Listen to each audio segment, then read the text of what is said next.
Em um dos reinos de maior prestígio da Grécia, nascia um menino, filho do rei com sua jovem e bela rainha. Contudo, o nascimento da criança, herdeira da casa real, não foi nada auspicioso. Em sua visita ao templo de Apolo, foi profetizado ao rei que o nascimento de seu filho primogênito seria o motivo de sua morte e a ruína de toda a sua família. O rei, convencido de que algo deve ser feito, convence a rainha que, para o bem de todos, a vida da criança deveria ter seu fim. O bebê é entregue a um servo do rei, que deveria levar a criança até o Monte Citerão. O menino teve seus pés perfurados e uma corda os atravessavam. O garoto deveria ser pendurado em uma árvore pelos pés e ser deixado aos cuidados das feras. Porém, o servo não foi capaz de abandonar a pobre criança e a entregou a um pastor estrangeiro que por ali passava com seu rebanho. O pastor desamarrou os pés da criança e tratou de suas feridas. Ele batizou o bebê com o nome de Édipo, que significa o de pés inchados. O pastor, por sua vez, era muito pobre e, por não ter condições de criar a criança, decidiu levá-la ao seu soberano, o rei de Corinto. Pólipo e sua esposa reinavam sobre Corinto, mas não tinham filhos e por isso decidiram adotar Édipo como seu próprio filho. Édipo cresceu e era belo, forte e astuto, e vivia feliz como o príncipe herdeiro de Corinto. Contudo, durante um festejo no palácio, um dos nobres insulta Édipo, dizendo que ele não é digno de ser o herdeiro do trono de Corinto, tendo em vista que ele é um estrangeiro. Édipo não tinha ciência de que ele era um filho adotivo e questiona o rei Pólipo sobre a verdade, mas este desconversa e lhe diz para não dar ouvidos à palavra de um bêbado. Édipo, insatisfeito com a resposta do rei, decide buscar a verdade no oráculo de Delfos. Apesar da insistência do jovem, o oráculo se recusa a responder suas perguntas. Porém, profetiza um terrível destino para o jovem rapaz. Você há de matar seu próprio pai, casar-se-á com sua mãe e deixará uma descendência vergonhosa.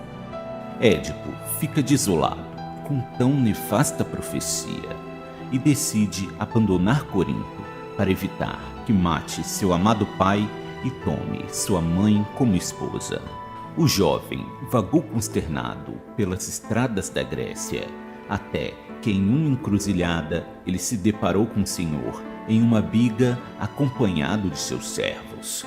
A estrada era estreita e por isso um dos servos jogou Édipo para fora da estrada para dar passagem à carroça de seu senhor. O jovem príncipe, que já estava com o espírito abalado devido à profecia, ultrajado, teve um acesso de ira e golpeou o servo com seu cajado. O senhor e seus servos pegaram suas lanças e partiram para cima de Édipo. O jovem estava cercado por agressores, mas sua força, agilidade e juventude permitiram com que o jovem derrotasse todos os oponentes. O velho senhor e seus servos estavam mortos. Apenas um dos criados conseguiu fugir. Édipo, vitorioso, sentia uma forte sensação de poder após vencer uma luta contra diversos adversários.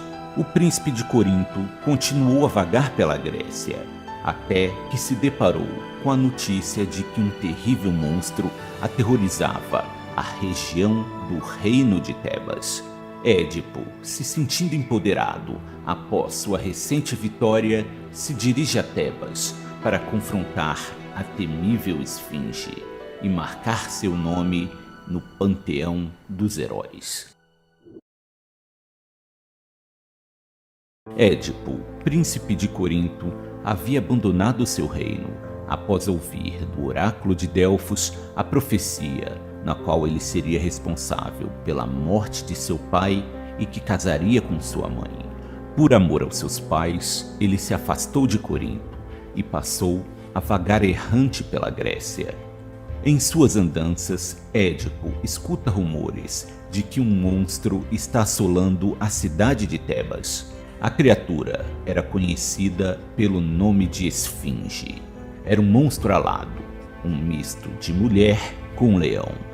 A vil criatura ficava sobre uma rocha próxima à entrada da cidade, e todos aqueles que dela se aproximavam ouviam a seguinte frase proferida pela Esfinge: Decifra-me ou te devoro.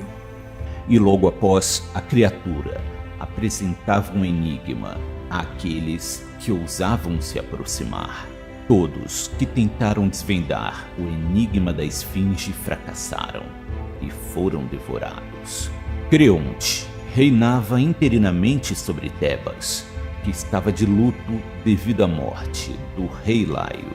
Após perder seu primogênito para a Esfinge, Creonte decreta que concederá àquele que derrotar a Esfinge a mão de sua irmã Jocasta em casamento, que era rainha e viúva do rei Laio.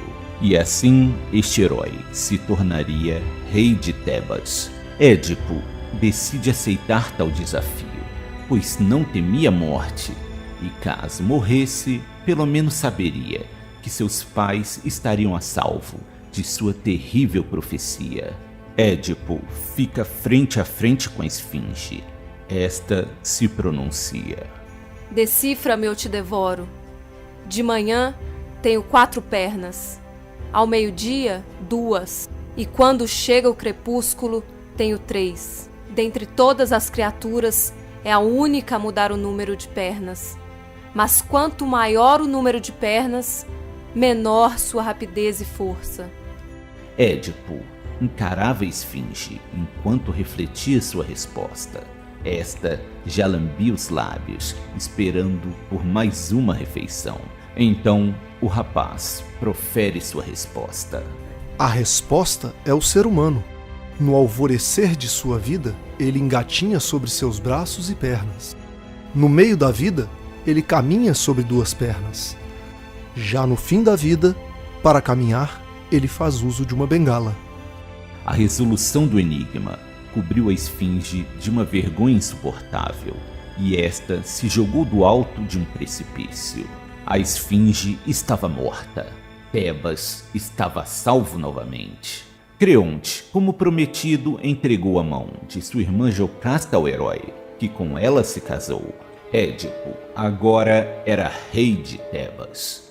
Sua esposa, apesar de possuir uma certa idade, conservava uma grande beleza e ainda era fértil. E com ela, Édipo teve vários filhos e por muitos anos viveram muito felizes.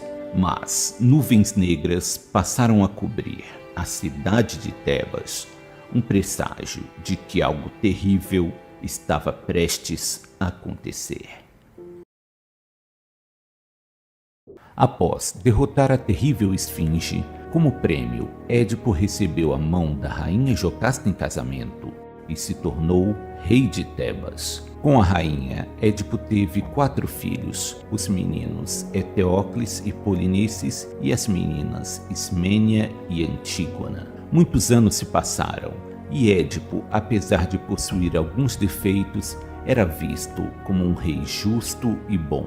Contudo, uma peste passa a assolar a cidade de Tebas e muitas vidas passam a ser ceifadas pela doença. Desesperada, a população recorre ao seu rei, que já havia salvado a cidade no passado, e suplicam para que Édipo salve a cidade novamente. O rei Édipo não se esquiva de suas responsabilidades com a cidade e ordena que Creonte, seu amigo e cunhado, vá ao oráculo de Delfos e descubra a causa de tamanha desgraça. Creonte retorna do oráculo com a resposta para o motivo de tão grande calamidade. Vou revelar o que me foi dito pelo glorioso oráculo de Delfos. Ele ordena expressamente que purifiquemos a terra sagrada da cidade de Tebas, que está manchada graças a um vil criminoso. O oráculo de Delfos revelou que a peste persistirá até que o culpado pela morte de Laio, antigo rei de Tebas, seja expulso da gloriosa cidade fundada por Cádmo, a qual ele usa como refúgio. Tudo o que se sabia era que o rei Laio havia sido assassinado em uma encruzilhada por um bando de ladrões, mas suas identidades eram desconhecidas. Édipo chama para si a responsabilidade de desvendar a identidade de tão vil elemento que se esconde dentro das muralhas de Tebas e diz: qualquer um que saiba a real identidade do assassino está intimado a relatar o que sabe a mim. Não tema nenhum tipo de represália quem quer que seja o criminoso. Você será devidamente recompensado. Quero que o assassino saiba que, se ele se entregar de boa vontade, sua integridade física será preservada e não sofrerá nenhuma pena a não ser o exílio exigido pelo oráculo. E quero que todos saibam que não descansarei até que o homem responsável pela morte de Laio seja encontrado e expulso desta cidade, mesmo que ele faça parte de minha corte ou família. E rogo que os deuses castiguem tal sujeito e lhe imponham toda dor e sofrimento. Creonte sugere que seja chamado Tiresias. O velho era um notório adivinho e, com a ajuda de seus poderes, o criminoso poderia ser encontrado. O velho Tiresias se apresenta perante Édipo, que lhe diz: sábio ancião, a sua reputação como adivinho lhe credencia a nos ajudar a descobrir a identidade do verdadeiro assassino de meu antecessor. Então, ordeno que revele tudo o que sabe. Terrível é o conhecimento que só traz desgraça a quem conhece. Deixe-me ir, meu rei, e carregue seu próprio fardo, e deixe que eu carregue o meu. Será melhor para os dois. Se tem ciência da identidade do assassino, revele agora. Não permita que a cidade de Tebas continue a sofrer por sua omissão. Não sabes o que pedes. Tal conhecimento só trará desgraça, e de minha boca nada saberás. Como ousa trair a pátria que o acolheu? Tal traidor só pode ser cúmplice de tal crime. Tiresias fica profundamente ofendido com tal acusação e decide revelar o que sabe. Você insistiu em buscar sua própria ruína, pois saiba que o ímpio que profana nossa cidade és tu, rei de Tebas. Tirem este homem da minha frente. Ele não passa de um velho demente. Você queria a verdade e me forçou a dizê-la. Agora impõe a si mesmo os castigos devidos e receba os frutos da maldição que roubou. Pois eu conheço a verdade poderosa, e o que está dito, está dito. Leve este traidor daqui! Ele só pode estar em conluio com o príncipe Creonte, que trouxe este homem aqui para roubar a minha coroa. Édipo acusa Creonte de traição e conspirar junto com Tiresias uma forma de removê-lo do poder. Por que me impõe tão pesadas acusações de forma tão leviana? Eu sempre fui seu amigo e te fiz rei. Não desejo sua coroa. E por que desejaria? Ao seu lado tenho todos os benefícios da realeza, sem ter que assumir os pesados fardos de ser um rei. Nunca ambicionei tirar sua coroa. A rainha Jocasta, que a tudo observava, tentou acalmar os ânimos de seu marido e de seu irmão. Contudo, Creonte partiu revoltado com as acusações de Édipo. Meu marido, não ligue para o que esse velho charlatão lhe disse. Estes adivinhos e oráculos não mais possuem o poder que um dia já tiveram. Foi profetizado que Laio seria morto por seu filho, e este morreu quando era apenas um bebê. Neste momento é anunciada a chegada de um mensageiro vindo de Corinto, cidade onde os pais de Édipo reinavam. Meu senhor, trago tristes notícias de Corinto. Seu velho pai faleceu, e por isso deves voltar à sua amada cidade e assumir seu trono como herdeiro do rei. A notícia que me traz é triste, mas mesmo assim me proporcionou um grande alívio. O oráculo havia previsto que eu mataria o meu próprio pai e que me casaria com minha mãe. Vês, Édipo, a palavra dos oráculos não possui mais valor. O velho rei de Corinto morreu sem a sua intervenção. Mas e se meu velho pai morreu devido à tristeza e o desgosto por eu tê-lo abandonado? Não é prudente retornar a Corinto e correr o risco de acabar me casando com minha mãe. Não se preocupe, meu rei. A rainha não é sua verdadeira mãe. Ela apenas o adotou. Como pôde saber de tal segredo? Pois fui eu que te entreguei a ela quando era apenas um bebê. Você foi entregue a mim quando eu passava com meu rebanho por essas terras e me foi entregue com os pés perfurados. Após ouvir o que foi dito pelo mensageiro, Jocasta sentiu um profundo aperto no coração. Você reconheceria o homem para quem me entregou, caso o visse novamente? Esqueça isso, Édipo. Mexer em tais feridas só lhe trará mais dor. É importante para mim saber a identidade do meu pai e de minha mãe, pois não quero trazer-lhes a desgraça da minha profecia. Não insista nesse caminho. Eu lhe imploro. Assim como tenho que descobrir a identidade do verdadeiro assassino de Laio, é meu dever descobrir a identidade de meus pais. Este é meu dever para com Tebas e para comigo mesmo. Ai de ti, infeliz! Se insistir nisso, este será o único título que carregará para o resto da sua vida. Jocasta, desolada, cai em prantos e corre para seu aposento real. Édipo não entende o motivo da reação tão exaltada de sua esposa e acredita que Jocasta deve temer que seus pais provenham de uma classe inferior e isso manche o nome de sua família. Enquanto Édipo conversava com o mensageiro, lhe foi informado que foi trazido à corte a única testemunha do assassinato do rei Laio. O servo do antigo rei empalideceu ao se deparar frente a frente com Édipo. E então o mensageiro lhe disse: Senhor, não tenho dúvidas. Este é o homem que lhe entregou a mim quando o senhor era apenas um bebê. Servo, este homem diz que lhe entregou um bebê muitos anos atrás. Senhor, não dê atenção a este homem. Ele apenas faz você perder seu tempo.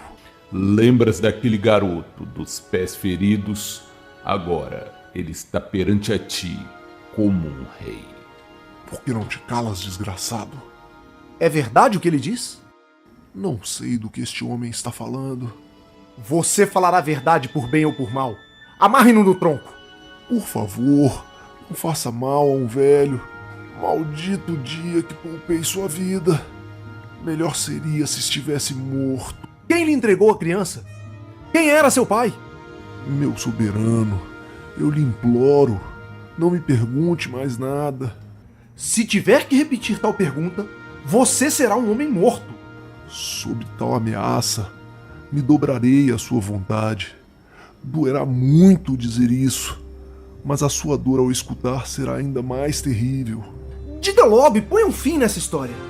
Você foi me entregue pela rainha Jocasta, que colocou em meus braços seu filho com o rei Laio, para que fosse entregue às feras do Monte Citerão, para evitar que uma terrível profecia fosse cumprida.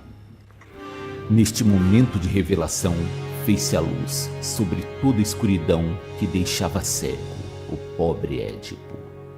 Sua profecia havia se cumprido. Ao tentar fugir de seu destino, partindo de Corinto, Édipo, na verdade, correu de encontro a ele. Mas a penúria de Édipo ainda não havia chegado ao fim. Chega a notícia de que a rainha Jocasta havia cometido um ato desesperado. Édipo corre em direção aos aposentos reais, mas a porta estava trancada. Jocasta, não faça nada que não possa ser desfeito. Não temos culpa no que aconteceu. Foi tudo uma fatalidade do destino. Após forçar a porta, Édipo se depara com Jocasta, pendurada por uma corda em seu pescoço. Édipo deita no chão o corpo já sem vida da rainha. Ele retirou os broches de ouro que seguravam o vestido da rainha e com as agulhas perfurou seus próprios olhos. Malditos sejam meus olhos, que testemunharam tão hedionda cena. Por isso eu os mutilo, para que eu não possa encarar meus pais no reino de Hades. Cego, Édipo se dirigiu à população de Tebas e disse: Eu mesmo arranquei meus olhos.